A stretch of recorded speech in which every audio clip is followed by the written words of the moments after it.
Hi class, this is the second makeup lecture for November, the week of November the 21st, okay? It's going to go a little bit beyond, okay? And I really think you're going to have to go over these a couple times. Okay, I may use Wednesday to just kind of practice some things. So there's a couple more reactions in chapter 5 of Loudon. So you should be studying chapter 5. Okay, if you look in my, if you go to the topics page on our website, it tells you exactly where we are, and we're probably a day or so behind right now. We're a little bit behind. So really study chapter 5. That'll help us move a little bit, because right now we're kind of spinning our wheels. We've been doing 2 chapters for almost 3 weeks, so we've got to pick up the pace a little bit. So study chapter 5. You should be working on flashcards, at least cards 1 and 2, and maybe 3. I'd start moving over to 3. Work on the flashcards. Cut them, write mechanisms, study them. Okay, you got to learn the reactions backward and forward. Okay, so here's a question. What if I want to make an anti-Markovnikov halide? All right, so what do I mean by that? So we know that if we take this you should know better than any reaction. If we take this and we add HBr, we're going to get this. And if that's not clear to you, write the mechanism out. Go over the mechanism. Okay, that will happen. That happened in your reaction this week in lab. The substitution reaction, this was one of the byproducts. Okay, but what if we wanted to make this from the same starting material? How could we do that? Well, it turns out there is a way to do that. And I told you, synthetic chemists need to have really good tools in their toolbox. Okay? So, let's look at this. So it turned out that there was this period of time where when people were doing this reaction, they were getting different results. In some labs, people were getting this, what you would expect. And then in some labs, it was very clear that they were getting at least some, of the anti-Markovnikov halide. Okay? When you see a very odd result like that, you suspect something's wrong or something's different. And when it turned out that in these reactions, what was present were peroxides. And we know that in organic liquids, peroxides can readily form, or they form relatively easily in the presence of light or, heat, light and heat. Okay, so there was probably some kind of light exposure to the solvents they were using in the reaction or the starting material. So there was a trace amount of peroxides in there, and they were getting some, not all, but some of this other product.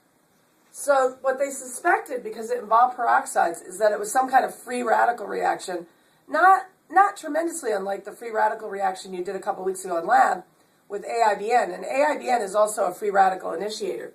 So generally, so this will be your reaction. I don't know what I'm up to now. It's 8. Well, it's not 8. It's 6, 7. I did hydrogenation, and then 8 was the last one. This is reaction 9. I probably should have called it reaction 8. I'll sum these up at some point. But reaction 9, okay, is the anti-Markovnikov addition of HBr to alkenes. And I'll say it looks anti-Markovnikov, but it is really Markovnikov as far as the mechanism goes.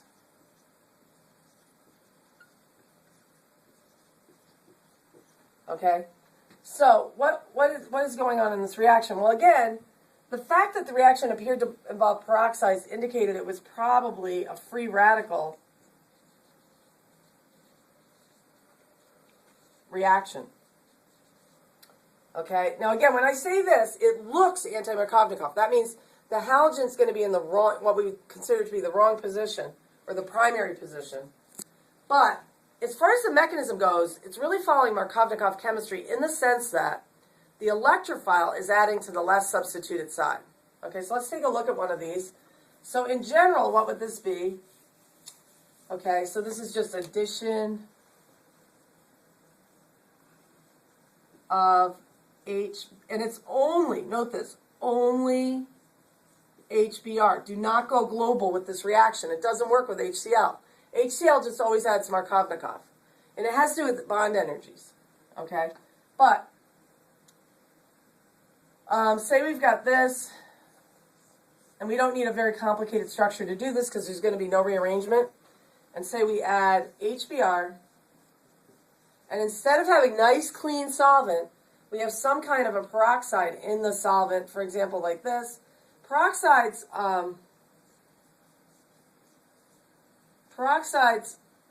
again, tend to form radicals very easily. And let's say we heat this a little bit, or we give it a little bit of light. And again, this would be a tiny amount.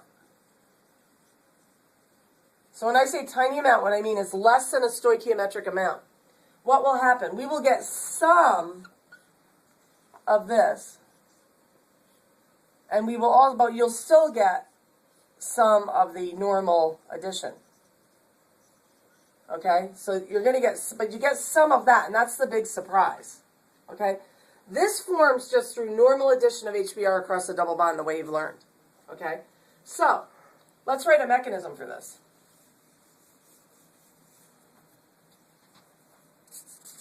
Mechanism. It's a very different kind of mechanism. Okay? So, supposing I've got this alkene, okay? I add, again, HBr, but this time it's got peroxides. This is kind of a common peroxide.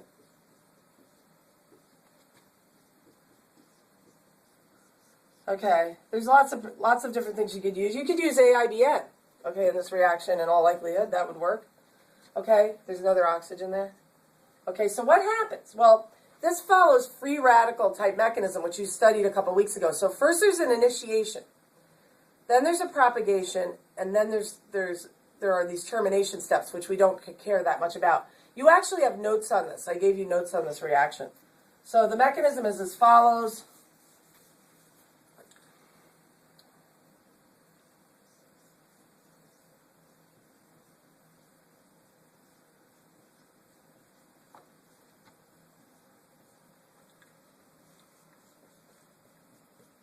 Okay, so the first step is an initiation. In the initiation step of most free radical reactions, of all free radical reactions, or most, I should say, the weakest bond breaks. Okay, the weakest bond in the system is this OO bond. It's much weaker than, say, a CC bond. And what happens is it breaks homolytically, not heterolytically, which means one electron goes to each oxygen. So you're going to end up with two equivalents of this species, this peroxide radical, or this, it's sort of like a carboxylate radical, carboxylic acid radical. You've got this radical. Now, what do you have a lot of this? No, you have very little. There's very little of this. Okay? Why is there very little? Because there was very little peroxide, and you don't want a lot of radicals in a free radical reaction. All right, what does this do next? So we have a little tiny bit of this little tiny bit of radical, okay, is going to react with just a little tiny bit of your HBr. Now assume you have an equivalent or a whole mole for every mole of starting material of HBr. This radical is just going to stabilize itself by plucking off a hydrogen. And remember, these are electron deficient species. So in addition to looking for an atom, it's going to split this bond and form an OH bond, leaving a radical on the bromine. Now, if you're drawing good radical steps, you usually have a radical at the end to keep things going. So I will have this, and this is energetically favorable. So I'm making a carboxylic acid. So I went from this radical to the carboxylic acid. And my byproduct, very important, is the bromine radical. We've made a bromine radical. Now, how many electrons does that have? This has 7 electrons around it. So it's neutral. But remember, radicals are electron deficient species. Okay, so then we move into the propagation steps.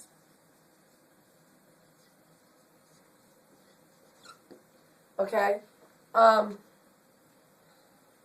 In propagation, what happens is the bromine radical, and again, there's very little of this. Tell me why. Very little bromine radical. Why? Because there was very little peroxide. So we can only get a little tiny bit of radical. And you don't want a radical.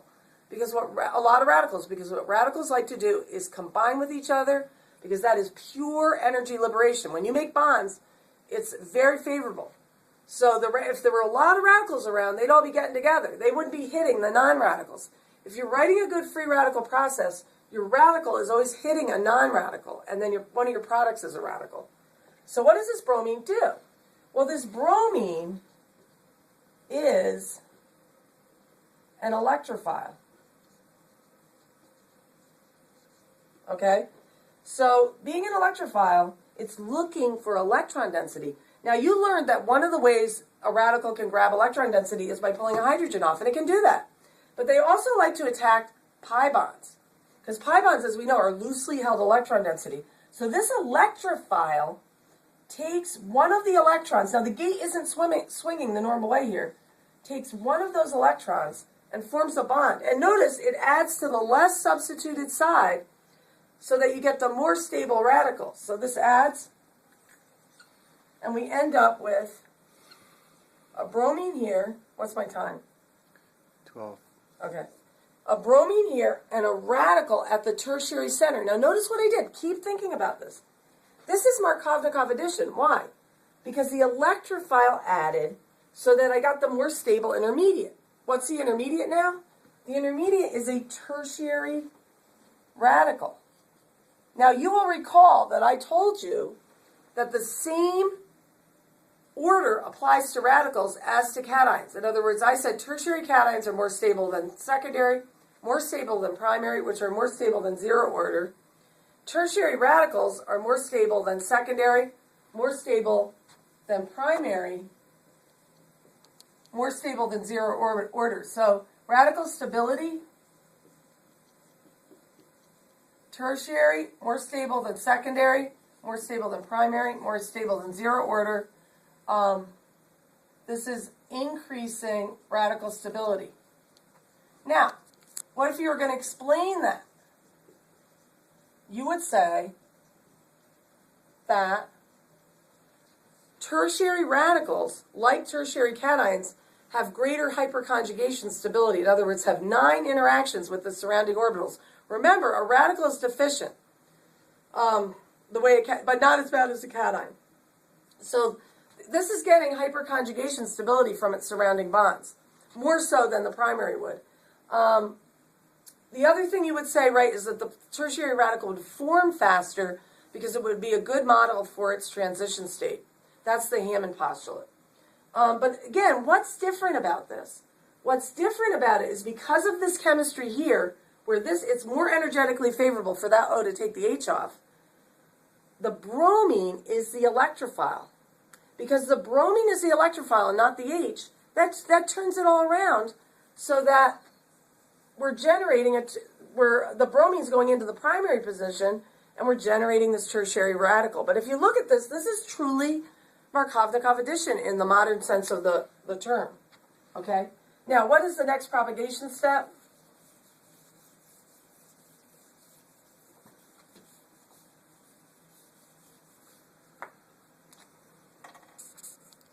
So this is propagation 2. You have notes on this. Please look at the notes from lecture. I would take my radical that I made, and then I go back to the HBr. There's lots of HBr left, plenty left. Why? Because only a little bit reacted at the very beginning. These are chain mechanisms, and they propagate themselves. So we only used a tiny little bit of HBr at the beginning. There's lots of HBr left. This grabs the H, giving you the anti-Markovnikov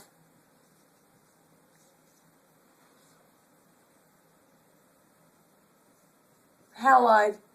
Of course, you do get some of the normal ionic addition. Okay, like that. But this is the surprise here, the anti-Markovnikov halide. And notice the byproduct is bromine radical.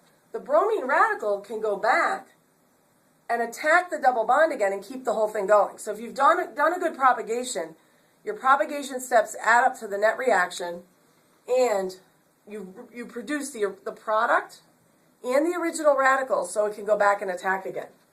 Okay, so can you write termination steps? Sure. If you want to write termination steps, you can. I don't really like to write them. I don't find them necessary to write, but termination is whenever radicals get together. So, for example, bromine plus bromine gives you Br2. Okay, that's termination. Are these good to have happen? No. Because radicals, when they hit radicals, that stops the process from continuing. Okay? So you don't really want that to happen, and that's why you keep the radical concentrations low. But it happens every once in a while, and to the extent that it happens, it lowers the radical concentration, and your reaction kind of winds down. All right? Now again, the propagation steps really tell the story. Okay?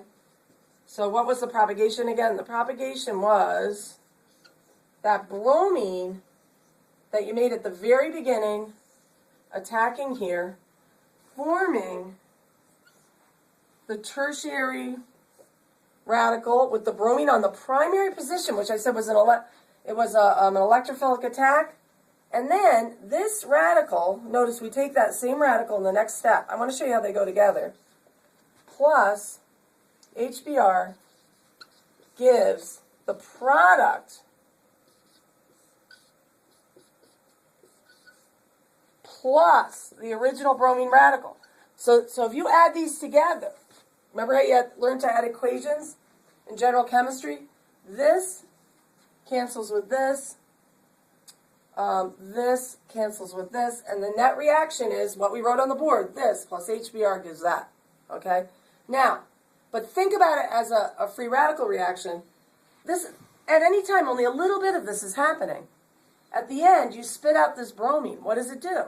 It goes back and it attacks more of this because we have lots more of this left. Okay, so now this is toward the end of the second lecture. I want to just take another, what I'll call synthetic interlude.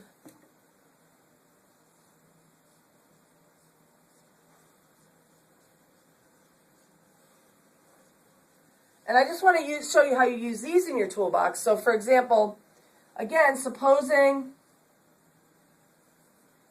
I want to make this from